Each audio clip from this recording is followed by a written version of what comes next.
Olá, colegas médicos do trabalho. É uma satisfação estar aqui diante de vocês para que a gente venha passar algumas informações e algumas discussões a respeito do tema o trabalhador com deficiência. Esse é um tema bastante interessante, o qual me envolvi nesse assunto por ser perito federal e por ter a necessidade de fazer a avaliação desse tipo de trabalhador, um tema bastante novo e que carece que nós, médicos do trabalho, tenhamos esse conhecimento mais profundo.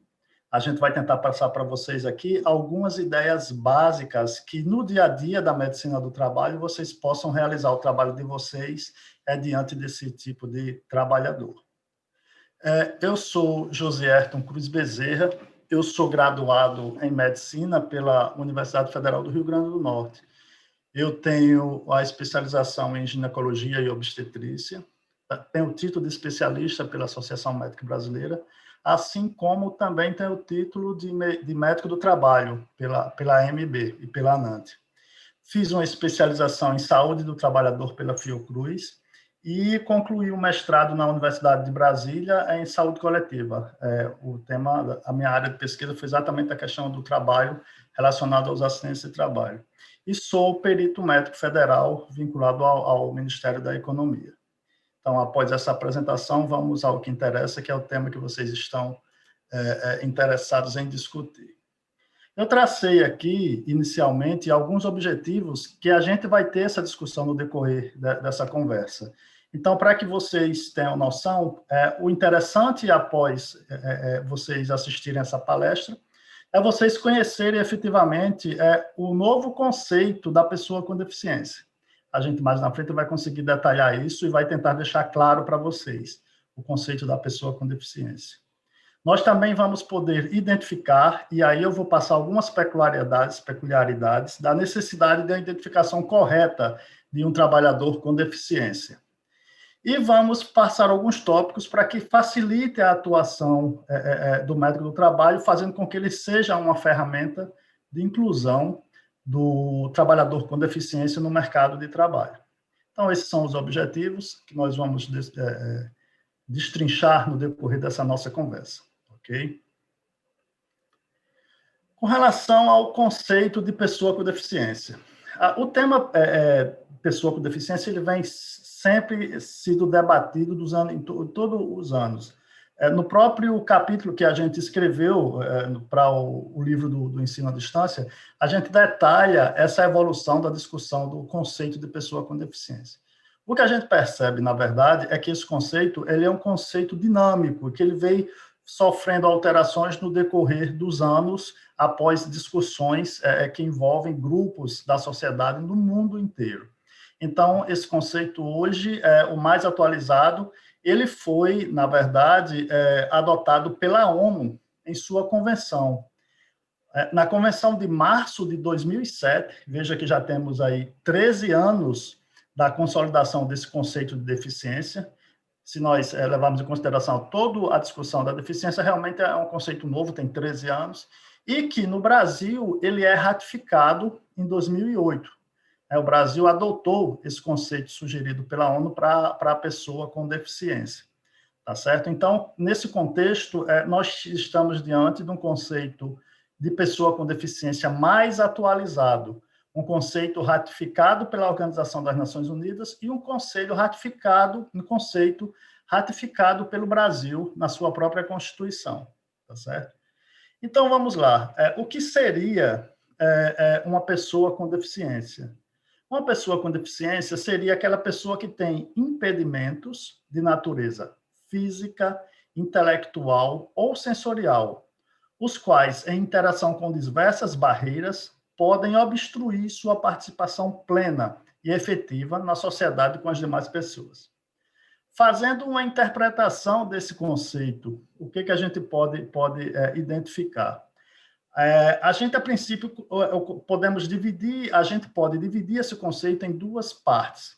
Quando ele fala, temos um impedimento de natureza física, intelectual ou sensorial, ele está exatamente identificando o indivíduo, aquele indivíduo que apresenta uma alteração física, intelectual ou sensorial, ok?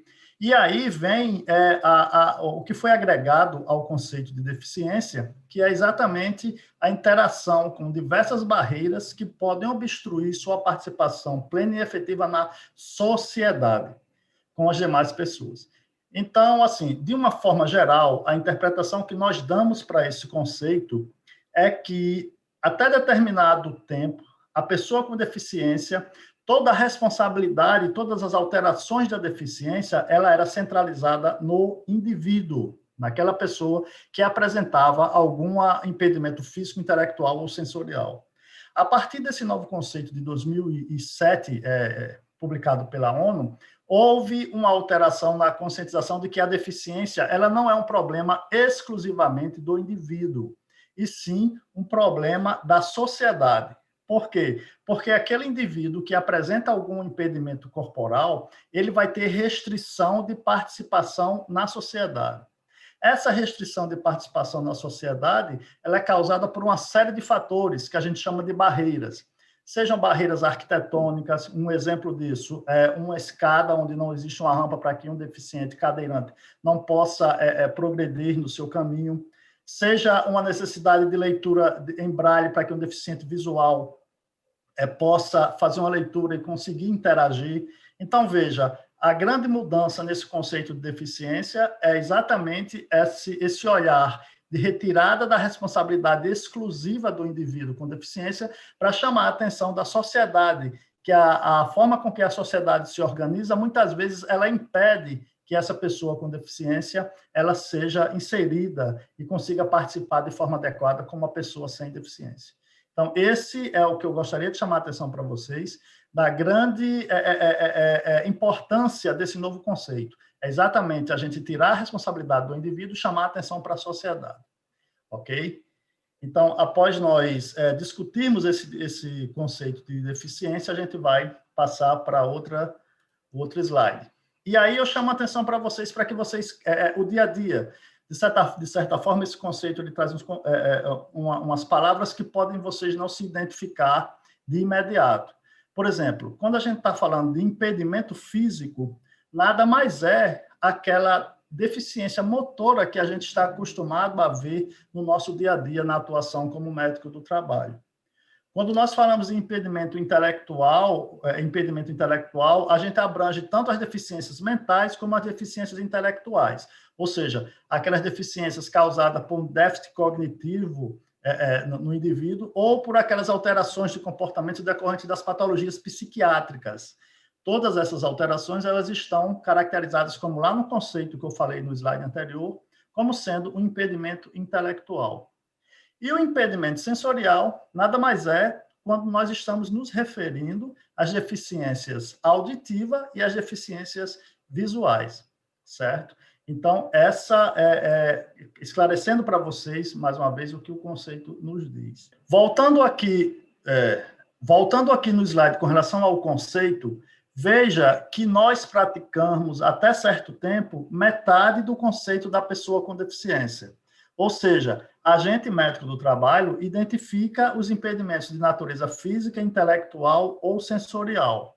Exatamente, nós identificamos o deficiente motor, o deficiente auditivo, o deficiente visual. Esse novo conceito, ele faz com que nós tenhamos essa abertura dessa visão que nós temos do deficiente. E nós, médicos do trabalho, começamos a ter também essa noção de que as alterações da sociedade, e aí nós incluímos as alterações no ambiente de trabalho, também podem servir como dificultadores, como barreiras para que a pessoa com deficiência seja inserida no mercado de trabalho. Então, esse é outro dado importante que eu gostaria de passar para vocês. Outra coisa interessantíssima é que vocês devem prestar bastante atenção. No dia a dia da atuação do médico do trabalho, quando nós estivermos fazendo uma avaliação daquele trabalhador para nós colocarmos nas vagas de pessoa com deficiência, que é exatamente o artigo 93 da Lei 8.213, eu sugiro que nós sigamos as orientações feitas pela Secretaria da Inspeção do Trabalho. É importantíssimo isso, porque lá ele tem exatamente as alterações corporais, que incluem todas essas deficiências que eu falei até o momento, e eles dão um parâmetro para que a gente caracterize o trabalhador como pessoa com deficiência. Então, se nós, médicos do trabalho, conseguirmos identificar as alterações corporais de acordo com essa sugestão da Secretaria da Inspeção do Trabalho, a gente vai estar classificando a pessoa com deficiência de forma mais adequada. Outra coisa importantíssima nessa avaliação e da classificação da pessoa com deficiência. Se nós nos aproximarmos dessa classificação sugerida pela Secretaria, dificilmente esse trabalhador, quando ele for solicitar um benefício que existe na Previdência Social, chamado de aposentadoria da pessoa com deficiência, ele não vai ter problema nessa concessão. Explicando melhor, se nós classificarmos a pessoa com deficiência de forma bastante semelhante a que o próprio INSS classifica, esse trabalhador não terá problema algum quando, cumprido o tempo de trabalho, solicitar uma aposentadoria por ser pessoa com deficiência. Se nós não seguirmos essas orientações e classificarmos o deficiente, e posteriormente ele não se enquadre, quando for solicitar a aposentadoria no INSS, a gente vai estar, vejam, causando um transtorno enorme para esse trabalhador. Isso, inclusive, tendo repercussões tanto na vida deste indivíduo, como na própria empresa que você trabalha e onde esse trabalhador prestou serviço. Porque se nós contratarmos essa pessoa na vaga de pessoa com deficiência, mas que posteriormente a instituição federal de benefícios, que é o INSS, não o considerar pessoa com deficiência, veja o antagonismo e o transtorno que a gente vai proporcionar para esse trabalhador. Então, é importantíssimo que nós façamos essa avaliação de forma adequada, levando em consideração a orientação do conceito de pessoa com deficiência e essa orientação da Secretaria da Inspeção de Trabalho. Ela detalha exatamente os impedimentos, as alterações corporais existentes naquele trabalhador que vai fazer com que você o classifique como pessoa com deficiência. Ok? Para o trabalhador com deficiência ser inserido no mercado de trabalho, ele possui algumas coisas que podem facilitar o seu acesso. Uma das coisas que a gente discute e que não está restrita exclusivamente a um ambiente de trabalho, mas sim a todas as situações previstas e vividas pela sociedade, que seria o cumprimento de regras de acessibilidade. Se nós, aqui no Brasil, cumpríssemos todas as regras e toda a legislação voltada para o apoio à pessoa com deficiência, isso serviria como um facilitador. Por que eu coloquei esse item aqui? Se você, médico do trabalho, trabalha numa empresa onde você vê a possibilidade de realizar, facilitar essa acessibilidade, você vai estar sendo uma ferramenta para que você diminua e que você consiga introduzir no mercado de trabalho uma pessoa com deficiência, diminuindo dessa forma as barreiras. Outra coisa interessantíssima seria a possibilidade de fornecimento de recursos tecnológicos e adaptações no ambiente de trabalho. Ok? Esses recursos tecnológicos que nós vemos hoje num simples smartphone, onde ele consegue falar, o deficiente visual consegue ouvir o que ele está teclando, tá certo? Adaptação no ambiente de trabalho seja da mais simples, como a criação de uma rampa, né, para que esse trabalhador tenha acesso ao trabalho. Então, isso são possibilidades que vocês, médicos do trabalho, devem estar atentos para que vocês ajam como facilitadores para a introdução do trabalhador com deficiência no mercado de trabalho. Com relação a barreiras, tem alguns pontos que a gente gostaria de chamar a atenção, e que alguns deles, inclusive, fogem da alçada, ou seja, não tem a possibilidade de ser resolvido exclusivamente pelo médico do trabalho. Um deles é a própria instabilidade econômica. A instabilidade econômica ela vai agindo como uma barreira para que você consiga introduzir o trabalhador com deficiência no mercado de trabalho. Necessidade de adequação do ambiente de trabalho. Quando nós falamos em grandes empresas com quantidades volumosas de trabalhadores que têm um poder, uma possibilidade de alterações nos seus ambientes, isso até facilita. Mas a gente sabe que a grande maioria das empresas são de médio e pequeno porte, e isso faz com que essa adaptação no ambiente de trabalho ela seja mais dificultada. Isso não quer dizer que o médico do trabalho que atua nessas empresas de médio e pequeno porte, eles não consigam, de alguma forma, idealizar uma maneira para que essas adequações elas sejam efetivas. E com isso que nós podemos fazer a inclusão do trabalhador com deficiência. Pessoas com deficiência em quantidade insuficiente para a demanda do posto de trabalho. Eu botei esse item propositalmente porque existe essa falácia de que não existe pessoas com deficiência de forma suficiente para que seja absorvida no mercado de trabalho. Isso aí cabe uma reflexão muito grande dos médicos do trabalho, porque muitas vezes o que a gente percebe é que as empresas exigem que sejam contratadas pessoas com alterações corporais mínimas que nem se enquadrariam no novo conceito da deficiência por não terem nenhuma barreira no seu dia a dia, não terem nenhuma dificuldade de relacionamento na sociedade, para que essa pessoa tenha uma produtividade tal qual a pessoa sem deficiência. Então, isso é uma coisa que chama muita atenção, que nós, médicos do trabalho, precisamos ficar alerta, que a nossa função é exatamente a função também de inclusão do trabalhador com deficiência. Baixa qualificação profissional. Realmente isso é uma verdade. Nós temos trabalhadores com deficiência que poderiam ter possibilidades de ascensão, de inclusão no mercado de trabalho se tivessem uma qualificação. Nós sugerimos, nesse caso, os médicos do trabalho procurem parcerias. Nós temos os sistemas S que podem fazer treinamentos para que a gente consiga preencher as vagas de pessoas com deficiência na empresa onde a gente trabalha e que essa pessoa adquira alguma qualificação para que ele seja inserido no mercado de trabalho. Né? E riscos no ambiente de trabalho limitam o acesso à pessoa com deficiência. Isso aí é outra frase que a gente ouve muito quando participa das discussões, principalmente quando está se elaborando PPRA, PCMSO, que esses trabalhadores eles estão mais susceptíveis. Ora, se a gente consegue preparar um programa de prevenção de risco de forma adequada, essa dificuldade para a inclusão do trabalhador com deficiência, ela desaparece. Então, isso não pode ser usado como uma barreira para que nós possamos incluir o trabalhador com deficiência no mercado de trabalho. Com relação ao médico do trabalho, a sua participação efetiva, eu chamo a atenção aqui em alguns pontos, como, por exemplo, no final das contas, o nosso grande desafio é nós deixarmos esse trabalhador com deficiência em igualdade de condições no ambiente de trabalho onde ele vai atuar. Ou seja, veja que tudo isso engloba questão de tecnologias, questões de acessibilidade, questão da função que ele vai ser empregado, tá certo? Então, tudo isso o médico do trabalho tem que estar atento e tem que participar com a equipe da empresa onde ele está prestando o seu serviço para que ele facilite, para que ele deixe aquele ambiente sem nenhuma barreira para que a pessoa com deficiência tenha igualdade de condição de executar alguma função. Para isso, efetivamente, vai haver a necessidade de adaptação do local de trabalho, como eu falei para vocês. Então, se houver a possibilidade de adequação do local de trabalho para nós incluirmos esse trabalhador com deficiência, isso deve ser feito. E outra coisa que deve ser feita, que eu chamo a atenção, muitas vezes nós contratamos trabalhadores com deficiência, esse trabalhador é efetivado, ele fica lá prestando o seu serviço.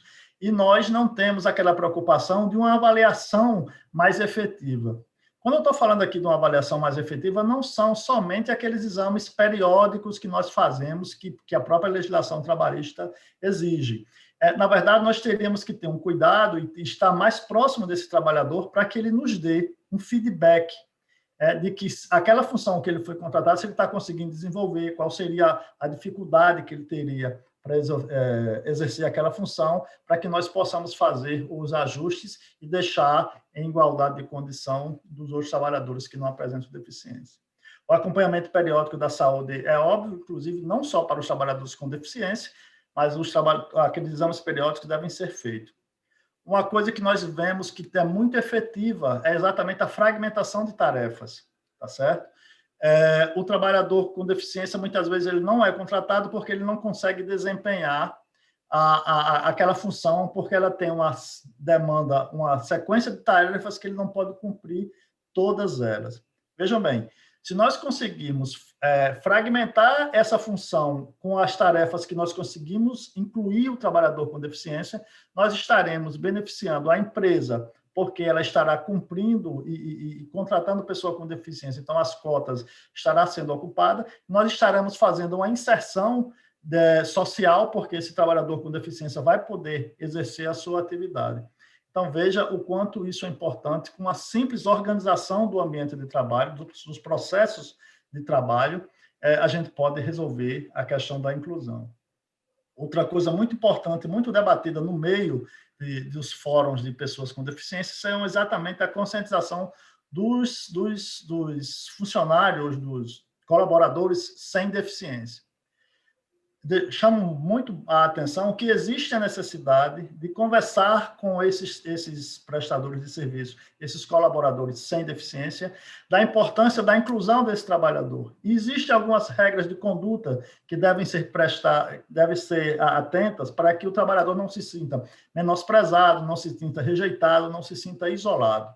Então, essa conversa com os funcionários, com os prestadores de serviço é importantíssimo.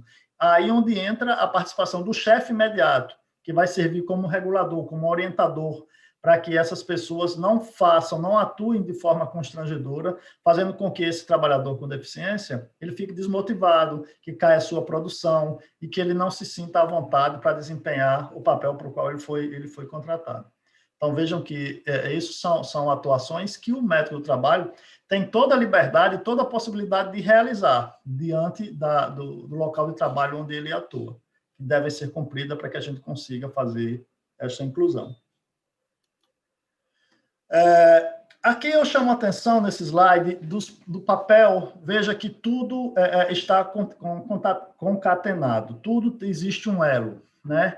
Na contratação do trabalhador com deficiência, não é simplesmente você pegar a carteira e assinar e dizer, opa, preenchi a vaga de pessoa com deficiência. Não é só isso, a gente tem que tornar isso uma coisa que seja plausível e que seja benéfica para a empresa e para o trabalhador. Então, existe toda uma linha de informação que devem ser seguidas. Por exemplo, o médico do trabalho ele deve identificar de forma adequada o trabalhador com deficiência, que é exatamente aquele item que nós falamos, seguindo a cartilha da inspeção, da Secretaria de Inspeção do Trabalho, seguindo o conceito da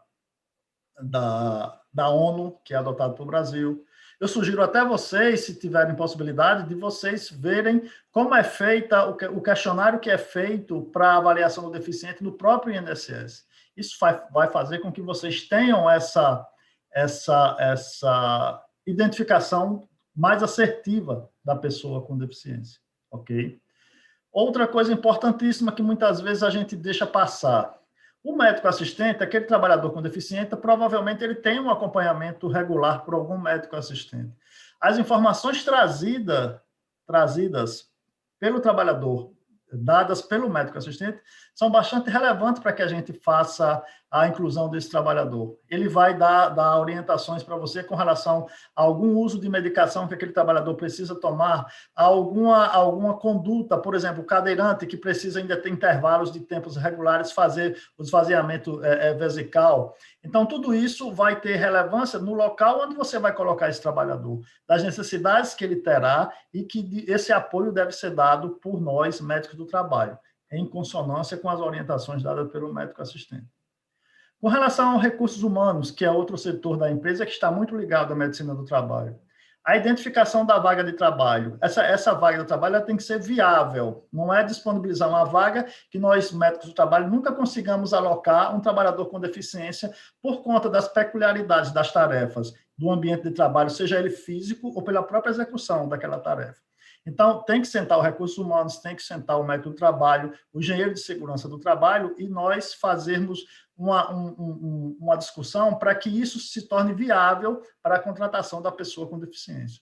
Porque a pior coisa que existe, que é um relato dos trabalhadores com deficiência, do qual a gente participou de algumas discussões, é a sensação de que esse trabalhador foi contratado e é esquecido de lado no cantinho ali da empresa, somente para quando chegar a inspeção da Secretaria de Inspeção do Trabalho, estará cumprindo a cota, fazendo com que essa empresa não seja multada. Isso tem uma repercussão muito negativa, tanto para a sociedade como para aquele trabalhador, pela questão de menos-valia, de que ele está ali somente para cumprir cotas e que não está desempenhando nenhuma função. E isso, muitas vezes, faz com que você perca um potencial que não foi explorado por conta dessa afinidade, dessa conversa adequada que esses setores, né, que não ocorreu nesses setores. Profissionais de saúde e áreas afins, eles são pessoas que estão ali no ambiente da empresa que podem agregar informações capazes de diminuir essas barreiras, seja o técnico de segurança do trabalho, seja a enfermeira do trabalho, o enfermeiro do trabalho, o próprio engenheiro de segurança, o chefe imediato. Então, esses profissionais de saúde que estão envolvidos naquela função que o trabalhador com deficiência ele vai atuar, essa conversa eles têm que estar em sintonia, eles vão trazendo informações, porque quanto mais informações eles trazem para vocês, mais clara vai ficar o caminho, o caminho que esse trabalhador vai ter que seguir e que ele vai ter um sucesso, tendo produtividade, tendo satisfação e tendo retorno para a empresa. Então, essas são algumas características que nós precisamos estar atento quando nós formos fazer a contratação, a avaliação de uma pessoa com deficiência. Eu fiz essa fala um tanto quanto superficial. Eu convido vocês para que olhem o capítulo que está descrito no ensino à distância, para que a gente faça essa avaliação de forma adequada do trabalhador com deficiência. Foi um prazer conversar com vocês e estamos à disposição para maiores discussões posteriores. Muito obrigado.